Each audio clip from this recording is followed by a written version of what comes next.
Hello, trading is closed on November the 18th, 2020. We'll do our disclaimer. We'll go over our calls. It's my plan for tomorrow, November the 19th. Trade at your own risk because I can't guarantee my call is going to be right. And as always, if we gap in the undesired direction, calls kill before the open. Email is mejt.trades@gmail.com.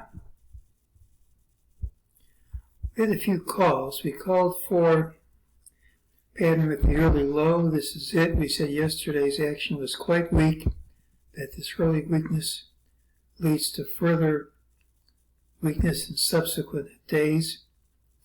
We had a minimum target of undercutting this low, which we did. We had a target back November 13th, and that actually was hit today, so we get to cross it off the list. Tomorrow's pattern has the early high. That's what we said. I'll argue for lower prices. We didn't gap over the high, so the pattern was not killed and the prediction worked. During the day, MEJT in the morning said ultimately lower prices would print. Didn't stop us from trading higher first. System said the move was false. We dropped. Now says this drop is false. Gives us a target of 3614.20. Most likely to print tomorrow. That seems awfully far away. The rules say if we don't gap down smartly, that's favored to print.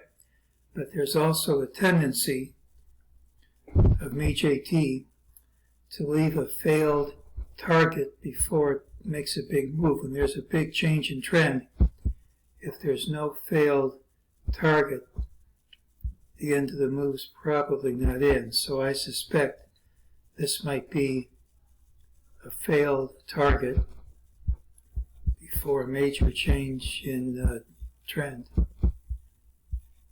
That's why we say it might not work.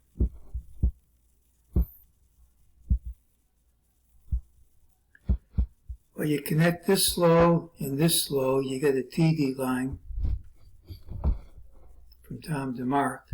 This is a valid break of the line. You need to confirm it by trading under today's close by 1 cent and only crossing back above the line promptly would invalidate the signal. And the signal says we're going to trade below the line, at least as far as we traded over the line. Well, that's 250 points. No, it's not 250 points from here. It's 250 points from this line, and that line's going up. And I guess my wife is talking to my grandchildren. Give me a second to close the door.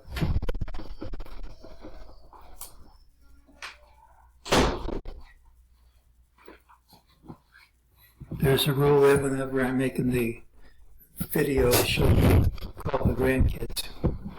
Okay, so this is a very bearish thing. I mean, you could invalidate it promptly, but otherwise looking for a 250 point drop, and that's a target. It's not a stop and reverse from this trend line. It's another sign that this all-time high we hit recently could be all she wrote, which is what Chris Carolan's work also suggests.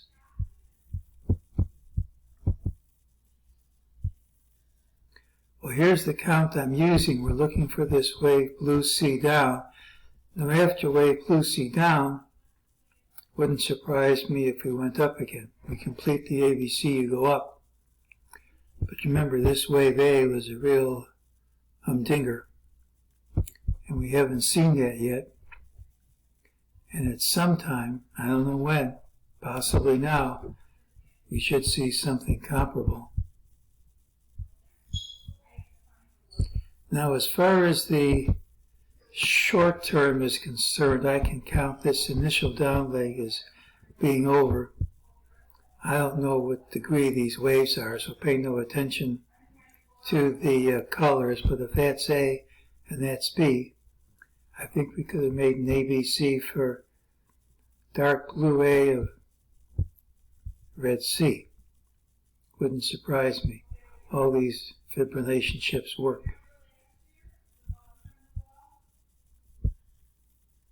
So tomorrow's pattern has the early high. Doesn't mean you won't gap down. Typically the pattern's a bullish pattern. Typically it's a rally day with a high in the final hour. Just remember, if it fails, it's a straight line drop down. There is a higher target tomorrow, and the rules say unless we gap down sharply, it's favored to print. However, as we said, major changes in trend, you just always leave a failed target. It's not in the book. It isn't really part of the system, but maybe it ought to be. And this could be it. Now we have a wall into the close. People, amateurs, really saying, get me out at any price. Professionals aren't going to wait till the last hour and then say, sell at the market. A wave count compatible with this leg being over and a daily pattern, which normally is bullish. So as far as tomorrow's concerned, it wouldn't surprise me if we traded up, in spite of all those negative things I said. But at this point in the pattern, all calls for a rally should be taken with a grain of salt, as the sentiment indicators, as we've been saying, are compatible with a major high. And it isn't just the sentiment indicators, it's the other things that we've discussed. It's the wave count and the Carolan things and a bunch of other stuff I can't really go into. So tomorrow's pattern, when you have a wall like this, it's very common, not required, but common for us to gap up. We can have an all-day rally tomorrow if it is the standard pattern with the early high. But after a rally tomorrow, also common but not required, we can move down sharply and undercut this low, and that should be the beginning of the end. But I don't have to call Friday until we see what happens Thursday.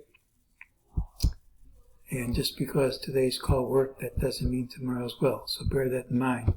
These are treacherous times. So it's the pattern with the early high. We think there's a good chance if we don't gap down smartly, we'll have a rally. Here's the target. I'm not going to predict it won't print, but it wouldn't surprise me if it didn't print. But it looks like any rally now is going to be counter trend. And that is today's call.